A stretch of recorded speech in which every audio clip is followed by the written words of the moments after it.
වේ ඇති පියතුමෙකි ඔබ මට ආරක්ෂා ස්ථානයකි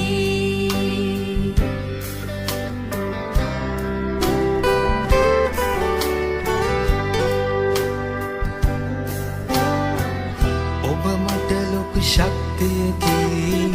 මට ඔබ ආලෝකයකි මම පව්කරුවෙකු වී සිටියා ඔබින් මා ගලවා ගත්තා මම කසල ගොඩේ දිවි ගෙව්වා ඔබින් මා ඔසවා ගත්තා මඩ වගුරේ ගිනිමින් සිටියා ඔබින් මා ඉවතට ගත්තා තව කුමක් කියන්නද ඔබ මා දෙව් සමිදා ගන්නා හුස්මක් දිනයක් පා